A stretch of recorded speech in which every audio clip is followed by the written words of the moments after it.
you looking for me?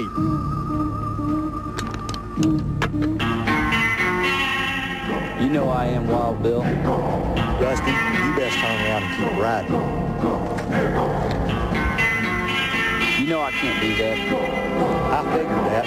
I reckon there's going to be a shootout.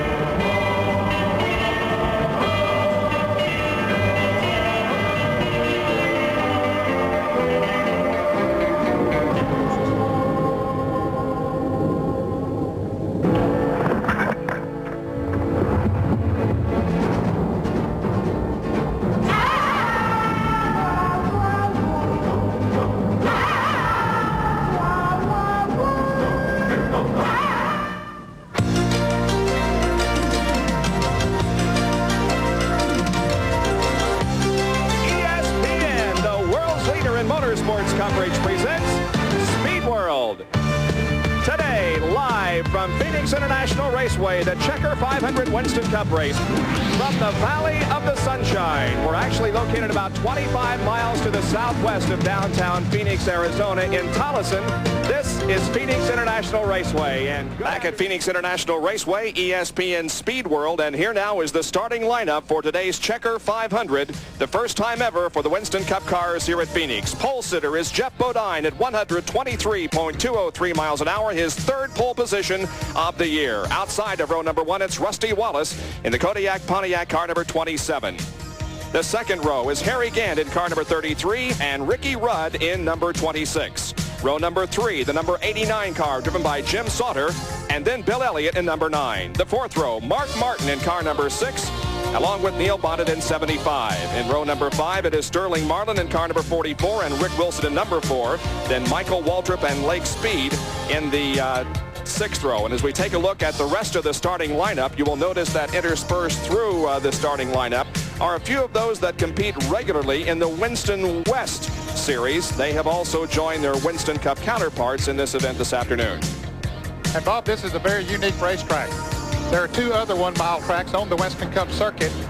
Both are very high bank racetracks. These turns are relatively flat, and the dog leg on the back. It's a D-shaped racetrack, and certainly one that'll give them plenty of challenge here this afternoon. There are a total of 43 starters in this race, with Bill Schmidt in car number 03 bringing up the tail. As you can see, the turn number 4, there usually are a few hundred people on that hill watching a race. Today, there are thousands there, and the grandstands are packed. We are set to go for an afternoon of exciting racing in Phoenix, Arizona. Here comes Jeff Bodine and the others down for a start. Rusty Wallace on the outside of the front row. The green flag waves, and here we go. Well, Rusty Wallace would certainly like to lead this first lap if at all possible. That would give him 5 bonus points in Winston Cup competition, but Jeff Bodine has taken the lead now. Right now, going out of turn number 2, it is Jeff Bodine that leads Rusty Wallace and Ricky Rudd through the dog leg. Now they go high on the racetrack and dive into turn number 3. Now Wallace begins to move in on Jeff Bodine. Would like very much to lead lap number 1. He'll try to go inside of Bodine. Coming up 4. Bodine a little bit sideways, side-by-side action here. It's going to be Bodine leading. Ricky Rudd goes to the inside of Rusty Wallace and tries to capture second position, but cannot do it. And then in the opening lap, we've seen some bumping and banging going on out there. It looked like almost a repeat of North Wilkesboro a few weeks ago as they got together. They're banging around, and I expect we'll see a good bit of that here this afternoon. Well, as you indicated, Rusty once goes along. Could very well. In fact, these tires don't have a great deal of rubber on them. A lot of the drivers were concerned about the amount of rubber they have on them. Of course, the lesser amount of rubber you have, the less heat buildup you have. But if you run over something, it's much easier to cut. And if the wind should get up and blow some of that desert dust out there, that could do it. Here we got a spin down in turn 1. Car sideways in turn number 1. Another car spins behind, so 2 are involved in this. We'll try to get the numbers for you just as quickly as possible. One car is to the inside of the track, and the other one is in the middle of the racetrack. I believe that both of them are going to be able to keep going. Derek Cope is one of them involved in the number 68 car, and Jimmy Means, I believe, was the other one that got sideways and spun to the inside of the racetrack, while both are under the lot of work to do. Here's a replay of what happened that has caused our second caution of the day. That's Derek Cope, who is spinning there in the middle of the racetrack. Derek's car had been a little bit loose. He spins to the outside of the track. You can see the oncoming traffic. Michael Waltrip in the yellow car number 30 gets down on the inside, and then Jimmy Means in car number 52 comes in and spins around. both drivers have brought their cars back around since then with that crowd, so his car is really running good. The number 55 of Phil Parsons is the 5th car here in the line. Now we see Alan Kulwicki moving to the inside of Ken Schrader, and Kulwicki. Trouble here on the front straightaway. Car number 24. The number 24 car driven by Gary Collins from Bakersfield, California, has crashed here on the main straightaway. The car to the inside, just near the start-finish line, and we have both Rusty Wallace and Ricky Rudd making their pit stops. So while Collins' car is sitting on the inside of the pit wall, here is Rusty Wallace and Jerry Punch will call the stop. Trying to get out and beat Ricky Rudd off of pit road. Left side tires are on. Rudd's car still on the jack, and Rusty Wallace a great pit stop, and now Rudd's car head back down pit road. He just barely beats Ricky Rudd out of pit road, and he also beats Dale Earnhardt out. Well, I'll tell you, the pit stops here are so important. Track position will mean everything because of the fact that it is tough to pass on. So they want to get in and out as quickly as they can. That means that many less cars that they'll have to pass once they're on the racetrack. And Dale Earnhardt obviously thinks that he should have gotten out ahead of Rusty Wallace, so there's a bit of a discussion about that on the track. We'll get it all sorted out for you there before we go back to Always Will. With the ever-increasing emphasis on aerodynamics in motorsports, more air is going around the car and less is getting inside. So a lot of drivers, particularly the older drivers, are more concerned about breathing the hydrocarbons and carbon monoxide within the cockpit. That's why Richard Petty has tried this prototype device. It's an aviator's mask out of an F-14 attached to his helmet. Now this hose goes to a fan in the floorboard of the car attached to the roll cage that pulls air in from in the cockpit and runs it through this chemical filter. This filters out the carbon monoxide. Recently, carbon monoxide levels have been shown to be almost in the toxic range, but after this apparatus was tried by Richard, it's almost zero. NASCAR's taking a good long hard look at this setup for possible safety enhancement next year. So NASCAR looking for anything they can to make racing safer in the Winston Cup Series. Let's go down to Dick Berggren, who has a report on Dale Earnhardt. Dick? Well, Earnhardt had a bit of a problem here leaving the pits. What happened is at the end of pit road, there's a paddle man, a guy that's got a little paddle, and on one side of the paddle there's a green go, and on the other side of the paddle there's a red stop. Well, Earnhardt's at the absolute tail end of this pit area. I should say the absolute front end of the pit area, and the paddle man was outside his car. He was to the right of the automobile, and he had the stop sign up. How Earnhardt ever saw that stop paddle, I don't know, but he was sure the first guy to leave the pits. The thing was stopped. He stopped on the inside. Wallace stopped on the outside, and then right behind Wallace, Ricky Rudd stopped. And then all of a sudden the paddle turned around and went green, but it was at that point academic. And Earnhardt's guys really thought that since they'd beaten to the paddle, they ought to be able to have the chance to start in the front. But that's not the way it happened. Jerry? Well, Alan Kulwicki made another unscheduled stop here in the pits, Dick. He's just moving down pit road very slowly. He will be stopped by that man you're talking about with a big stop sign there. A little bit of confusion here. They were concerned about possibly having another tire go down. And they brought it in and checked the car, and the tires were not flat. And Paul Andrews, the crew chief, said, hey, we'll just put some wedge in the car. It must be just awfully loose, and it must feel like it's going flat coming out of the corners. Another unscheduled stop in trouble for Alan Kulwicki. You'll notice accepting Eddie Beerswell in car number 23 and Brad Knopfsinger in car number 98. Beerswell was in the pits for quite a while behind the wall. He has rejoined the race, though, as the race resumes on lap number 48. It is Sterling Marlin in front with Bill Elliott running second. As we have a car spinning, that is, I believe it's Dale Earnhardt, is it not? Down the backstretch, kicking up a tremendous amount of dust. That's Joe Ruttman, I believe, in car number 73 that's also involved, but there is a second car that spun, and I believe it is indeed Dale Earnhardt. Yes, it is. The yellow comes out once again for the fourth time, but Earnhardt is stopped back there on the backstretch. Joe Ruttman is getting his car going again and pulling back onto the racetrack, but not the Dale Earnhardt car. It is sitting helplessly on the inside of the racetrack at the dogleg. Look at it once again to see if we can determine what happened. Okay, here's Earnhardt at the right of your screen trying to move on the inside of Ruttman. It looked like Ruttman might maybe have tried to pull down and maybe give Earnhardt room on the outside, but Earnhardt had already made the commitment to the inside, and they got together and went spinning in the desert dust. So a definite setback for Dale Earnhardt, who came into this race 198 points behind, and this is certainly going to set back his chances of winning that Winston Cup. Well, it certainly will. In fact, it'll just almost negate any chances that he has of winning it. And the car just simply wouldn't crank, Bob, after he got it, after he spun down there. Joe Ruttman did get his car fired. Now there is a record back there pushing Earnhardt's car back to the pits. He's already gone a couple of laps down. Collect that $10,000. Certainly not being challenged in any way at the moment. He has things solidly in the lead. Here's trouble on the front straightaway. Oh, several cars are into the wall. This is going to virtually block the entire racetrack. Look at the cars all banged up together, several involved, and we have fire breaking out on one of the cars.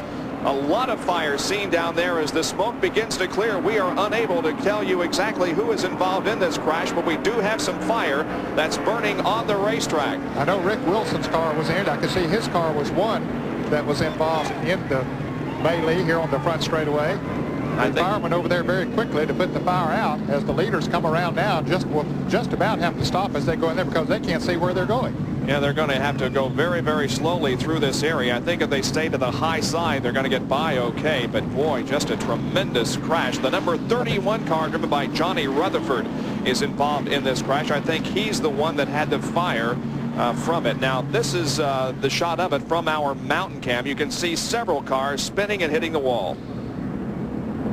And the car number 4 of Rick Wilson is out in front. The orange car, Michael Waltrip, I believe, was involved. Rick Wilson has brought his car back around with a lot of damage done to the front end. He's on pit road right now. Richard Petty was at the back of the pack, so he comes in there and just stops. And you can see the fire break out on Johnny Rutherford's car, the Slender U, car number 31. Well, the Rick Wilson car has made its way into the pit area with a lot of damage. There you can see the cars against the inside wall, Michael Waltrip and Johnny Rutherford. We understand that there may be an overheating problem developing on the Quaker State Buick car number 26, driven by Rudd, who leads this race. Now, that's what we hear, and he's only got 21 more laps to go before the end, so that remains to be seen. However, we have made our determination. And in our opinion, the Goodyear Eagle driver of the race is Alan Kulwicki. Goodyear will be sending a check for $1,000 in Alan's name to the the Winston Cup Racing Wives Association, from a very good driver to a very good cause. Alan is running second in the race, and he has come back from a couple of adversities this afternoon to run very strong in the race, and that's the reason why we have chosen him as our driver on the race. I sure do, Bob, and you are dead right. He does have an overheating problem. Ricky Rudd is having problems with that engine running hot.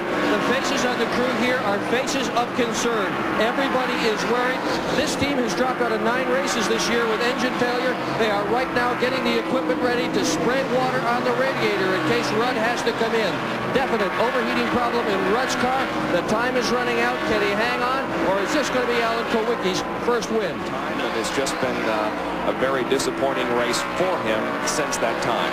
Ricky Rudd is trying to stay on the lead, and there is the sentiment of the Alan Kulwicki crew as they are hoping that and Rudd is slowing down. This is it. Rudd is slowing down. He's coming into the pits. Obviously, something has gone wrong with that car. As we indicated, overheating may be the problem in any case. Here comes Ricky Rudd into the pits with 16 laps to go, and let's go to Nick Berggren. No, he's not. They are ready for him. They're ready with the water hose. He's not going to have to use it. He's turned back into the garage. His day is over. Unbelievable situation again for Ricky Rudd, who once again comes close but does not win the race. And now Alan Kulwicki is set up for his first ever Winston Cup Series win. Well, Alan has run a very, very strong race here today, starting in the 21st position, dropped all the way back at the tail end of the pack early in the race when he had some tire problems, cut a couple of tires down, then they had a lug nut problem, got all of that squared away, and has driven his heart out, and now leading the race. So Alan Kulwicki. We have a couple of more stories developing on the racetrack, however, as we watch Alan Kulwicki headed for victory lane. The second position is held by Labonte, but here is the battle for 5th place. Davey Allison in car number 28. Make that the battle for 4th. Davey Allison in car number 28 is challenging Bill Elliott at number 9, and Davey Allison sneaks into 4th position. We'll watch Elliott battle back, though, on the outside in turn number 3, but it looks like that Davey Allison has completed the pass, and yes, indeed, Allison is now in 4th. And that'll take 5 more points away from Bill Elliott, so that could reduce it down to 64 after this race, if it stays the way it is right now with Rusty Wallace running in the 3rd position. And running in 9th position and looking for his best finish of the 1988 season is a guy who qualified rather well and has been very consistent, Benny Parsons. And here comes Rusty Wallace in for a pit stop. This is quite a development here. Yeah, they were concerned about the fuel, and Jerry apparently didn't have enough to go the rest of the way. No, they didn't, man. They just came down pit road just a minute ago. Rusty said the fuel pressure gauge fluctuated. He had to come in. They were going to try to roll the dice, and they came up short. He had a 6-second pit stop for a dash of fuel. Okay, so now that scrambles the point situation a little bit different. That'll probably put Rusty Wallace behind Bill Elliott. We'll see how they stack up on the racetrack as the leader. Alan Kulwicki almost bumps into Rusty Wallace, about to put him a lap down. So I believe that Wallace there is in 6th position because he is the last car on the lead lap. There were 6 cars on the lead lap. Rusty is still on the lead lap, but now in 6th spot. So yes, he is 1 behind Bill Elliott with 2 laps to go. And we wanted to mention about Benny Parsons' best finish of the 1988 season. He is running in 9th position, and there he is. Nice performance this afternoon by Benny Parsons. But all the eyes here at Phoenix International Raceway are on the leader, Alan Kulwicki. Here he comes off of corner number 4, and Harold Kinder has the white flag in hand. There it is, displayed to Alan Kulwicki, who'll probably take no chances and may just let Rusty Wallace stay right there. He'll take no chances of becoming involved in any kind of an incident as he is on his last lap now with about a half-mile to go before his first Winston Cup victory ever. And it comes at Phoenix International Raceway in the inaugural event here. Alan Kulwicki from Greenfield, Wisconsin, in his 85th start on the Winston Cup Series. Here he comes out of corner number 4. Rusty Wallace a little bit loose coming off here. They're going to cross the line just about side by side, but it is Alan Kulwicki winning the inaugural Checker 500 from Phoenix International Raceway. And what a drive he has made here this afternoon. As they were crossing the start-finish line, Harry again apparently ran out of gas. Let's try to contact Alan on the radio. Alan, you with us? Yeah, just on the radio.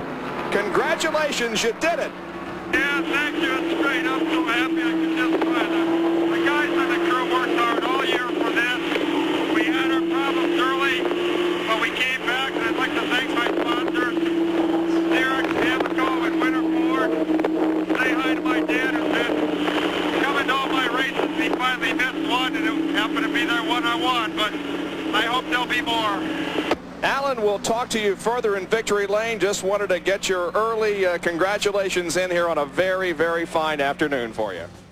Alan Kulwicki got lost on his way to Victory Lane. He isn't there yet. He took a lap going the opposite direction on the racetrack, but now he's down here in front of us, and they'll be pushing his car into Victory Lane in just a few moments. Quite a sight. There is Alan going down the backstretch the wrong way on the track. Bob, I have been involved in the sport of auto racing for about 35 years, and that's the first time that I've ever seen the winner say out on the racetrack and go the wrong way. But he wanted all of those fans, he wanted to wave at them, the thousands up on the hills here at the Phoenix International Raceway and everywhere. He wanted to see him. He took an extra lap. You were talking to him on the radio, right? And he has been a long time getting to Victory Lane, but boy, he is really a happy fellow. Just wanted to savor the victory, I guess.